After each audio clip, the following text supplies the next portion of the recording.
اعوذ باللہ السمیع العلیم من الشیطان الرجیم بسم اللہ الرحمن الرحیم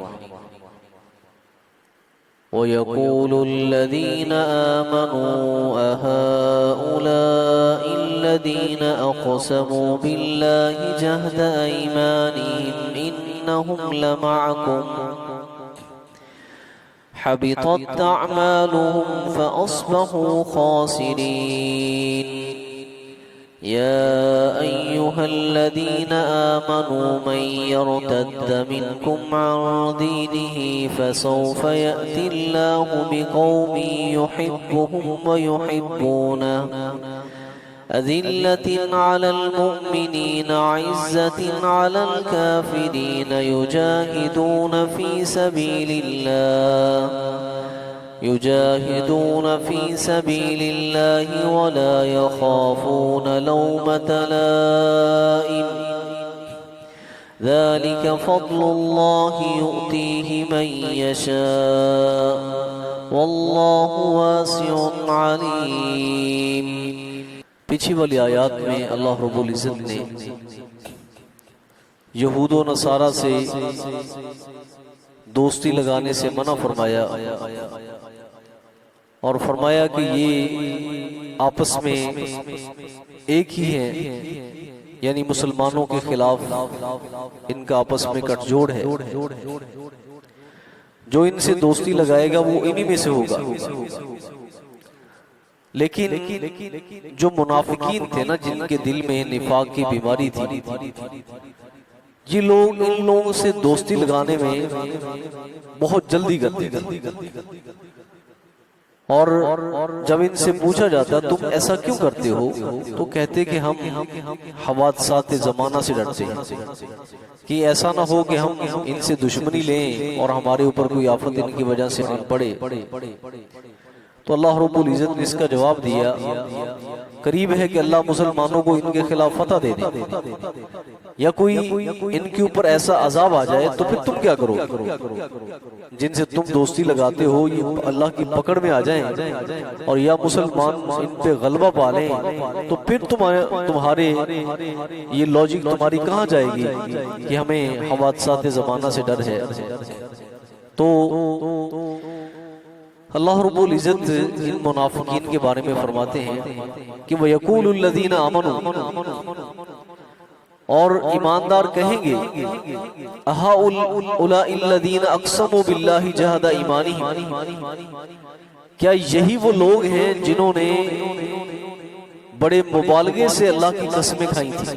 اقسموا باللہ، جنہوں نے قسمیں کھائی تھی اللہ کی، جہد ایمانہم، بڑی پختہ قسم۔ کیا قسمیں کھائی تھی؟ انہم لمعکم، کہ بے شک وہ تمہارے ساتھ ہیں۔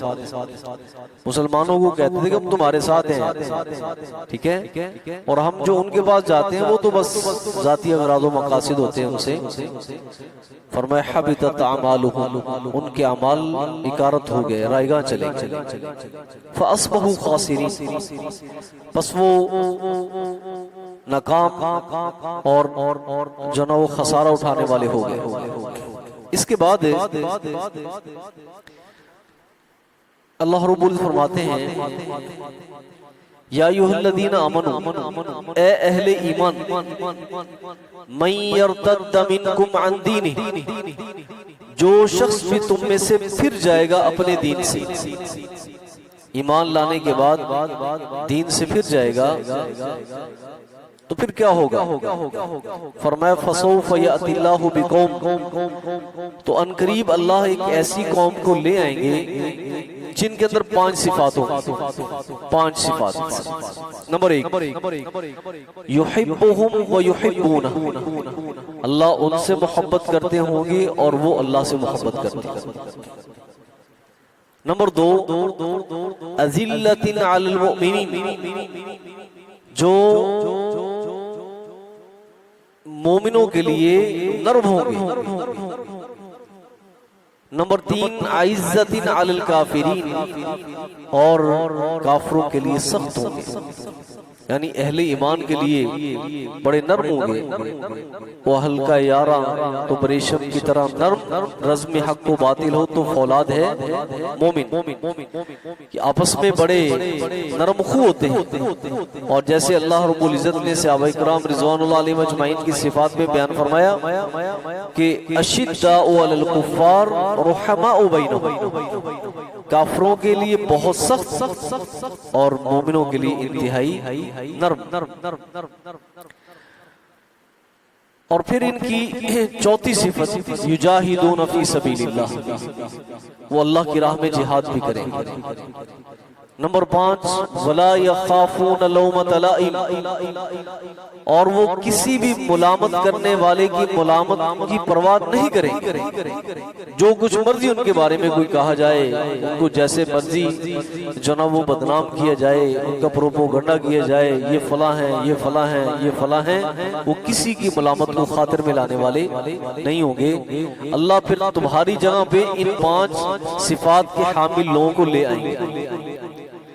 اور جن لوگوں کے اندر یہ 5 صفات پائی جائیں گی کہ اللہ سے محبت کرنے والے، اللہ ان سے محبت کریں گے، مومنوں کے لیے نرم ہوں گے، کفار کے لیے سخت ہوں گے، اللہ کی راہ میں جہاد کرنے والے ہوں گے، اور کسی کی ملامت سے ڈرنے والے نہیں ہوں گے.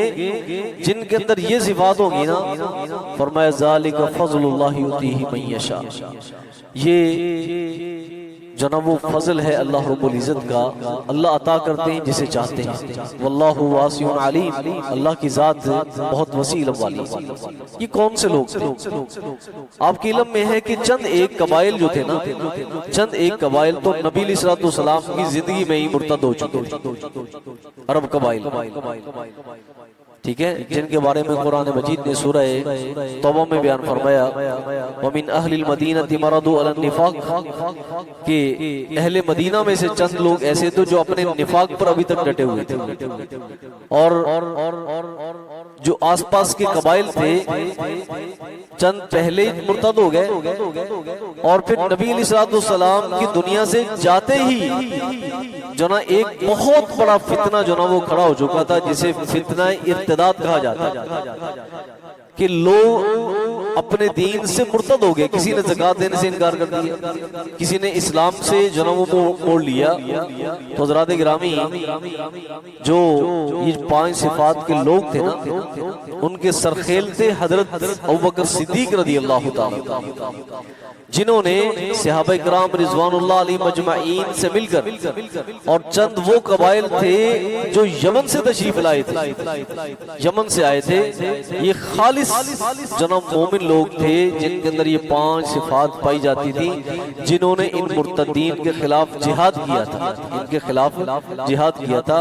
اور آپ کے علم میں ہے کہ بنو اشر قبیلہ حضرت ابو موسیٰ اشری رضی اللہ تعالیٰ عنہ کا قبیلہ، یہ بھی یمن سے مائیگریشن کر کے مدینہ منورہ میں آیا تھا. نبی علیہ الصلوۃ والسلام نے اس آیت کے نزول کے بعد فرمایا اے ابو موسیٰ تیری قوم بھی ان لوگوں کے اندر شامل ہے جن کے اندر یہ 5 صفات پائی جاتی ہیں، جن کے اندر یہ 5 صفات پائی جاتی ہیں.